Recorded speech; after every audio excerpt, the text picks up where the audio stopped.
Hello everyone. So right now I'm going to show you how to use some formulas in Excel using the mathematical symbols, or also by using some functions like sum and average. So here we have an example of a worksheet where you have some months right here, January to March, and you have the sales, I suppose, of these stores that are shown from rows 4 to 8. And we'd like to get the total of all these amounts right here under column B, column C, and column D. To do that, I'm going to first show you how to use a simple formula using the plus symbol. Okay, and when we start the formula, we always use the equal sign. So I'm going to start off with the equal sign over here in B9, and then start off with the cells that I want to add together. I'm going to start off with B4, so I'm going to type B4 right there.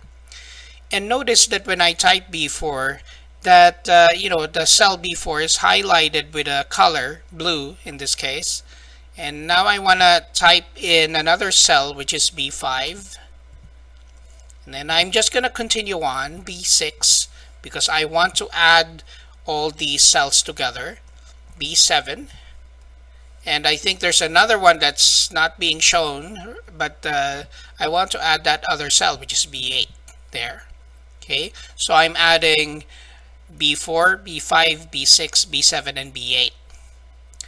And this expression is quite easy to understand, right? We're just adding all these amounts from these cells. And now I'm going to press enter. And now I see that the result is 22,555. You will see the formula right here in the formula bar. So equal B4 plus B5 plus B6 plus B7 plus B8. I'm going to repeat that same formula right here under column C, but this time I'm going to use a different technique. Then I'm going to type equal, and then I'm going to start off with C4, but instead of typing, I'm going to click the cell itself, C4, and then I'm going to type plus, and I'm going to click the next cell, C5, plus C6 plus C7 plus C8. I cannot click it, so I'm just going to type it, C8 right there. And now I get the amount 25,419. As you can see, the formula is up here.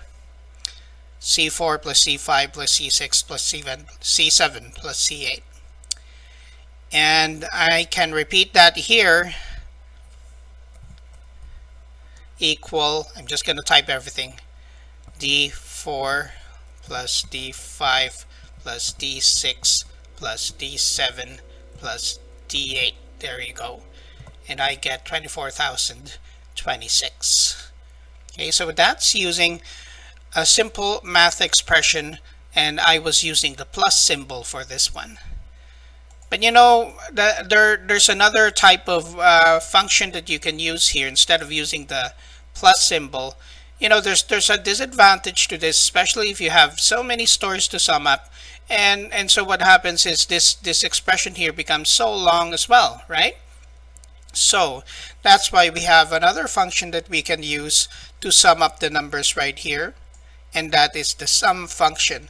I'm going to start off with this equal sum, open parenthesis, and I want to sum up the cells from B4 to B8. So how am I going to express that here? B4 colon B8. That means I want to sum up all the numbers that are found in the cell range B4 to B8. And then I'm going to close this, and I'll press enter. You get the same result, 22,555. You can see the formula up here in the formula bar. I'm going to repeat that same formula, but this time I'm going to try a different technique. Equal sum, open parenthesis, and then I will be selecting the cells that I want to sum up which is, as you can see here, C4 to C8. And I will be closing the parenthesis here, and type close parenthesis and press enter. So I get this result right here, 25,419. Okay, and I'm going to use a different technique this time, and I think some of you may know this already, and this is by using the auto sum button right here at the right side. Right, so when I click that, it will just produce the formula right away, equal sum D4 to D8, and all I need to do is press enter. Now I get the result, 24,026. Okay, so that's another way for you to add all these numbers from row 4 to row 8 for columns B, C, and D. I'm going to try a different formula this time, and this is average. I'm going to type equal average, and then open parenthesis, and similar to what I did with sum, all I need to do is just to highlight or select the cells that I want to average, and that is from B4, click, hold, and drag all the way to B8, right?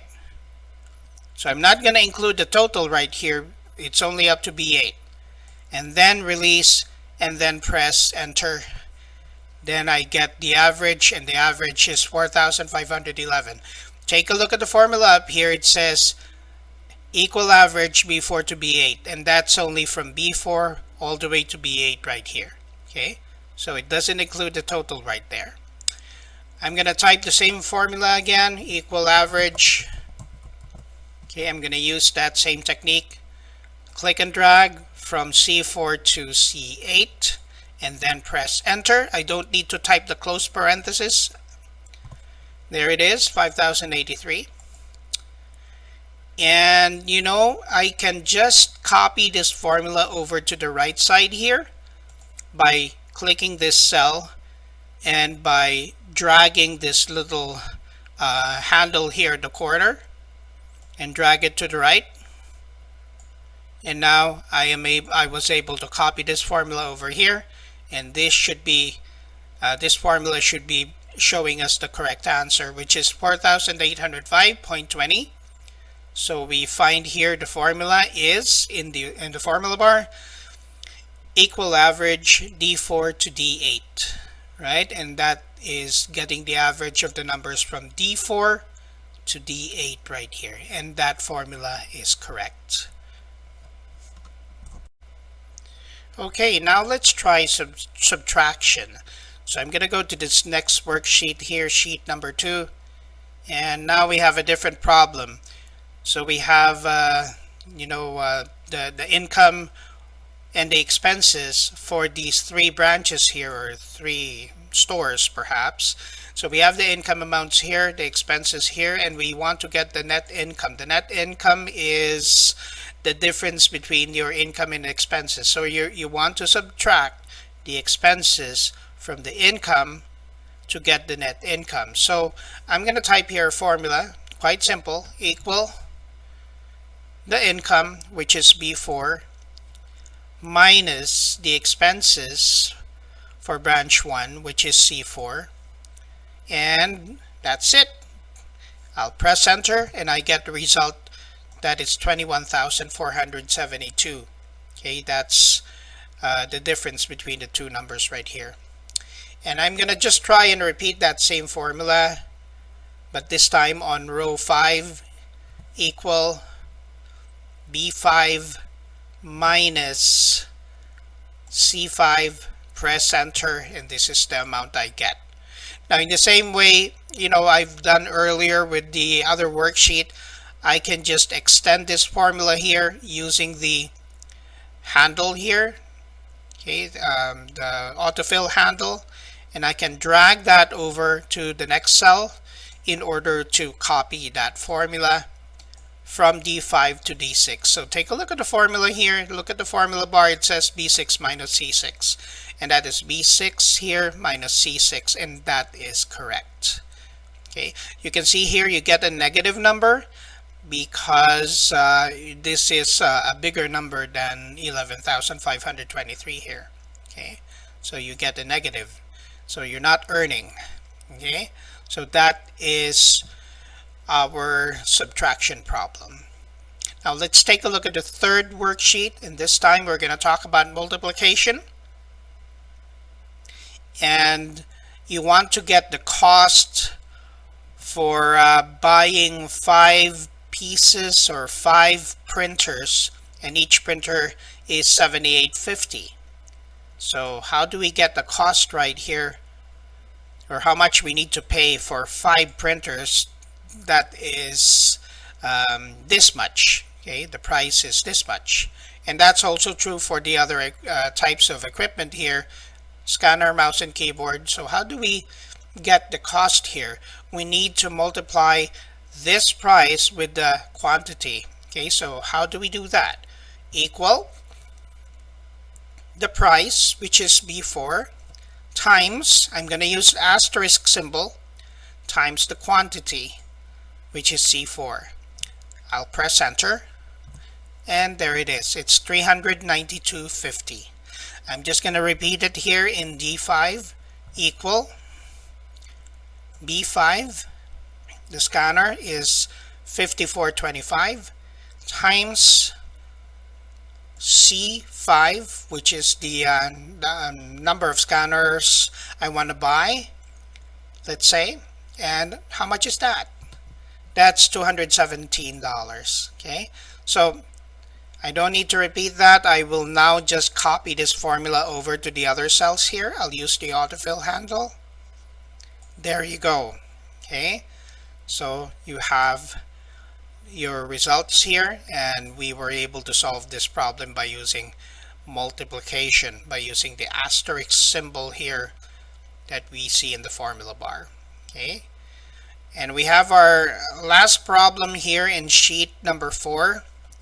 And okay, now what do we have here? We have cities, a list of cities and their land area in square kilometers, and the number of people living in these cities. So we want to calculate for the population density.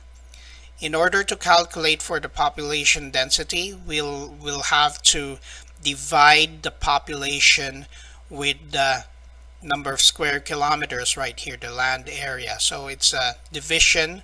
You'll divide this by this. Okay, so how do I express that here in a formula? Equal, I'm going to start off with C4, which is the population, divided by the land area, which is B4 for Tuna City. So that's the expression, C4 divided by B4. I'll press enter. So there are roughly 672 people per square kilometer for this city, Tuna City. Okay, so I'm just going to repeat that. Equal the population, 5,847,330, divided by slash the land area, 2,869 square kilometers, and that's the formula, C5 slash B5, or C5 divided by B5, and I'll press enter. There's 2,000 plus people per square kilometer in Mackerel Town. Now I don't need to repeat that formula. I'll just have to copy this formula over using autofill. And among the 3 cities, Salmon Valley is the densest. There's 2,685 or 86 roughly people per square kilometer in Salmon Valley. Okay, so this is just a simple discussion about formulas in Excel. I hope you enjoyed it, and thank you very much, and have a great day.